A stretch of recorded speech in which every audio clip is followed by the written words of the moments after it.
ഒടുവിൽ അടവ് മാറ്റി എന്നോട് ക്ഷമിക്കെന്ന് പറഞ്ഞ് സത്യഭാമ വന്നാൽ നിങ്ങൾ ക്ഷമിക്കുമോ?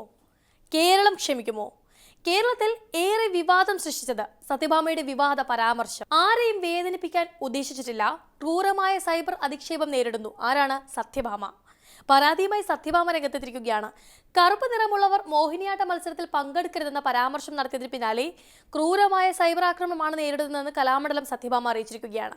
കുടുംബത്തെ വരെ വലിച്ചഴിച്ച അധിക്ഷേപം തുടരുകയാണെന്നും ആരെയും വേദനിപ്പിക്കാൻ ഉദ്ദേശിച്ചിട്ടില്ലെന്നും സത്യഭാമ സോഷ്യൽ മീഡിയയിൽ പങ്കുവച്ച കുറിപ്പിൽ പറയുന്നത്.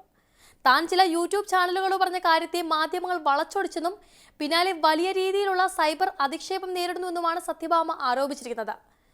കേരളക്കരയെ ഒന്നടങ്കം ആളിക്കത്തിച്ച വിഷയമാണ് കലാമണ്ഡലം സത്യഭാമയുടെ വിവാദ പരാമർശം. തന്റെ കുടുംബത്തെയും സ്വകാര്യതയും വലിച്ചഴിച്ചുകൊണ്ട് അപമാനിക്കാൻ ശ്രമിക്കുകയാണെന്നും പറഞ്ഞ് ഇപ്പോൾ രംഗത്ത് വന്നാലും കേരളം അത് ചെവിക്കൊള്ളുമോ? ആരെയും വേദനിപ്പിക്കാൻ ഉദ്ദേശിച്ചിട്ടില്ല എന്ന് സത്യഭാമ കൂട്ടിച്ചേർത്തു. നടന്നതെന്താണ്? ഇതാദ്യമായിട്ടാണ് സത്യഭാമ തന്റെ പരാമർശത്തിൽ ഖേദം പ്രകടിപ്പിക്കുന്ന രീതിയിൽ പ്രതികരിക്കുന്നത്. പക്ഷെ കാര്യമില്ല, കേരളം മൊത്തത്തിൽ കണ്ടതാണ് അവരുടെ ധിക്കാരം. നേരത്തെ മാധ്യമങ്ങൾ പ്രതികരണം തേടിയപ്പോഴും സത്യഭാമ പരാമർശത്തിൽ ഉറച്ചു നിന്നിരുന്നു. സംഭവം വിവാദമായതോടെ കലാ സാംസ്കാരിക പ്രവർത്തകരും വിവിധ രാഷ്ട്രീയ പാർട്ടികളും രംഗത്തെത്തിയിരുന്നു. മോഹിനി ആയിരിക്കണം എപ്പോഴും മോഹിനിയാട്ടം കളിക്കേണ്ടത്. ഇയാളെ കണ്ടു കഴിഞ്ഞാൽ കാക്കയുടെ നിറമാണ്. എല്ലാം കൊണ്ടും കാലിങ്ങനെ അകത്തി വെച്ച് കളിക്കുന്ന കലാരൂപമാണ് മോഹിനിയാട്ടം. ഒരു പുരുഷൻ ഇങ്ങനെ കാല് കവച്ചു വെച്ച് മോഹിനിയാട്ടം കളിക്കുകയെന്ന് പറഞ്ഞാൽ ഇതുപോലെ ഒരു അരോചകത്വം വേറെയില്ല.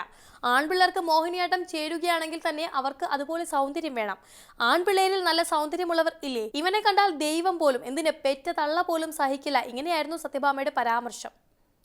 കാലം എത്രയോ പുരോഗമിച്ചിട്ടും ശരീരത്തിന്റെ നിറവും ജാതിയും പറഞ്ഞ് പൊതുസമൂഹത്തിന് മുന്നിൽ അധിക്ഷേപിക്കുന്ന നീചമായ പ്രവൃത്തി ഇപ്പോഴും തുടരുന്നു എന്നതിന്റെ അവസാനത്തെ ഉദാഹരണമാണ് നർത്തകൻ ഡോക്ടർ RLV രാമകൃഷ്ണനുണ്ടായ അനുഭവം. കറുത്ത നിറമുള്ളവർ മോഹിനിയാട്ടം അവതരിപ്പിക്കുന്നതിനെ ആക്ഷേപിച്ചും പരിഹസിച്ചും അധിക്ഷേപിച്ചും നർത്തകി കലാമണ്ഡലം സത്യഭാമ യൂട്യൂബ് ചാനലിൽ പറഞ്ഞത് കേരളത്തിന് പെട്ടെന്നൊന്നും അങ്ങനെ മറക്കാനാവില്ല. എത്ര അതിൽ അപലപിച്ചെന്ന് പറഞ്ഞാലും അത് കേരളം മറക്കുകയില്ല. അത്രമാത്രം അധമമായ വാക്കുകളായിരുന്നു അത്. പേര്, ജാതി എന്നിവയെക്കുറിച്ച് സൂചനകളില്ലെന്ന് അവർ ആവർത്തിക്കുന്നുണ്ടെങ്കിലും ജാതിയാണ് അവർ അധിക്ഷേപിച്ചതെന്ന് വ്യക്തമാണ്. ചാലക്കുടിക്കാരൻ എന്ന് പറഞ്ഞ് അധിക്ഷേപിക്കുന്നത് തന്നെയാണെന്ന് രാമകൃഷ്ണനും വ്യക്തമാക്കുന്നു. അധിക്ഷേപത്തിൽ അവർ ഉറച്ചു നിൽക്കുന്നുവെന്നതും വിചിത്രം തന്നെയായിരുന്നു. അറിയാതെ പറ്റിപ്പോയ നാക്കുപിഴയല്ല, അത് കരുതി കൂട്ടി പറഞ്ഞത് തന്നെയാണ്. അങ്ങനെ പറയുമ്പോഴോ പറഞ്ഞതിന് ശേഷമോ അവർക്കൊട്ടും ഖേദമില്ലായിരുന്നു. ഇപ്പോൾ വിവാദമായതിന് പിന്നാലെ ഖേദം പ്രകടിപ്പിച്ചിട്ട് എന്ത് കാര്യം? കാക്കയുടെ നിറമുള്ളവനെന്നും കണ്ടാൽ പെറ്റ് തള്ള സഹിക്കില്ല എന്നൊക്കെ ഒരു കലാകാരനെ കുറിച്ച് മറ്റൊരു കലാകാരി പറയുന്നത് എത്രയോ താഴ്ന്ന നിലവാരമുള്ള മനോഭാവത്തിൽ നിന്നാണെന്ന് തിരിച്ചറിയേണ്ടതുണ്ട്. ഇത് ജാതീയമായ അധിക്ഷേപം തന്നെയാണെന്ന് ആർക്കും മനസ്സിലാകും. ആണായാലും ശരി, പെണ്ണായാലും മോഹിനിയാട്ടം കളിക്കുന്നവർക്ക് വെളുത്ത നിറം, ശരീര സൗന്ദര്യം ഉണ്ടാകണമെന്ന് പറയുന്നത് വെറും വിരോധാഭാസം തന്നെയാണ്.